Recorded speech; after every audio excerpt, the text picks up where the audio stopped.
अस्सलामुअलैकुम। दिखा दी ना इन अपनी औकात।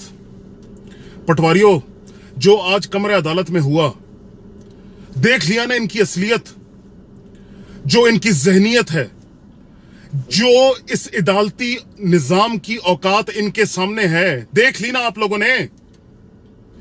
अपनी जूती की नोक पे रखते हैं इस कौम की अदालतों को, इस कौम के आइन को, इस कौम को, इस मुल्क को। देख ली ना। अरे ये एहतसाब अदालत तो बड़ी छोटी सी है। सुप्रीम कोर्ट पे इन्होंने हमला कर दिया था, सिटिंग चीफ जस्टिस को मारने के इरादों में थे। ये क्या है, भूल गए तारीख? उस दिन रेंजर्स ने जब एहतसाब अदालत को अपने हिफाजत में लिया, उसको मुतनाजा बना के शोर मचा मचा के, जैसे रेंजर्स जो है वो कोई गलत काम करने आए हैं। अरे वो अदालत की हिफाजत कर रहे थे।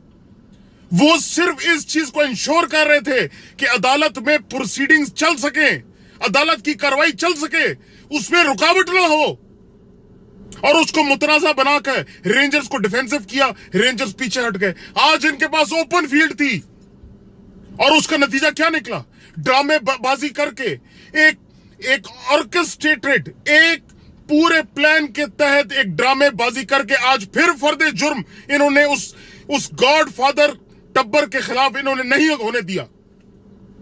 भाइयों, समझ जाओ, इस मुल्क को तबाही की तरफ ये लेकर जा रहे हैं। ये चाहते हैं कि इनको गिरबान से पकड़ के अदालत में पेश किया जाए और इनके ऊपर केस चलाया जाए, ताकि ये शहीद बन सकें।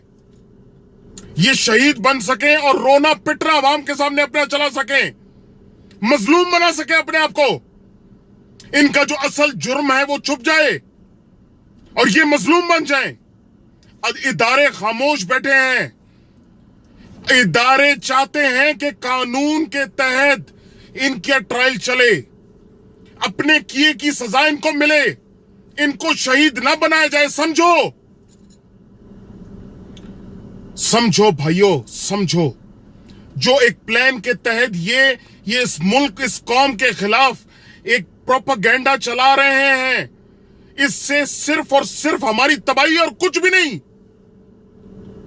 ये हमें तकसीम करना चाहते हैं, इस मुल्क के टूटने की बातें कर रहे हैं, इस मुल्क के मुकद्दस इदारों को बदनाम कर रहे हैं, अपने खिलाफ साजिश की बात करके अवाम में गलत गुमान फैला रहे हैं। इस मुल्क के जो मुहाफिज इदारे हैं उनको मुफ्त में इस केस के अंदर घसीट के उनको बदनाम कर रहे हैं।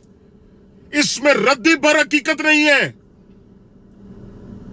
भाइयों, इस मुल्क के अगर बका चाहते हो, खुदा का वास्ता है, अल्लाह का वास्ता है, इनके प्रोपेगेंडा से बचाओ अपने आप को और इस मुल्क को, वरना तबाही के अलावा हमारी किस्मत में और कुछ भी नहीं लिखा।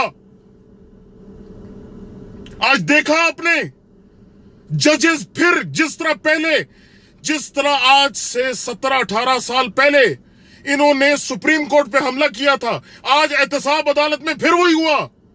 खुद ही ड्रामा किया सारा और फिर खुद ही उसकी तहकीकात का हुक्म दे रहे हैं। वो तलाल चौधरी बाहर खड़ा होकर कह रहा है कि नवाज शरीफ को हटा के इस मुल्क की तरक्की को रोका जा रहा है। कौन सी तरक्की, कहां की तरक्की? भाइयों, दुनिया के सामने कर्जों में डूबे हुए हैं हम। इस वक्त पाकिस्तान कर्जों में उस तरीके से डूबा हुआ है कि दुनिया के सामने फूटी कौड़ी की औकात नहीं है हमारी। बचा लो अपने आप को, अल्लाह का वास्ता है, बचा लो इन लोगों से, बचा लो। ये पूरा मुल्क गिरवी रखा जा चुका है। ये इस टब्बर की बका में पाकिस्तान की बका नहीं, इस टब्बर की तबाही में हमारी बका है। इस टब्बर को सजा देने में हमारी बका है। इस टब्बर को जेल में डालने में हमारी बका है। इस करप्शन के गॉड फादर टब्बर के खात्मे में हमारी बका है। इनको अपने ऊपर मुसल्लत करने में हमारी सिर्फ और सिर्फ तबाही है और कुछ भी नहीं।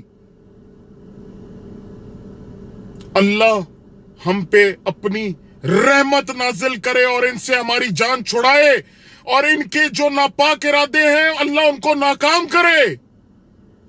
अल्लाह इनके नापाक इरादों से इस मुल्क को, मुझे और मेरे खानदान को, इस तमाम मुल्क, इस कौम को बचाए। आमीन सुम आमीन। पाकिस्तान पाइंदाबाद।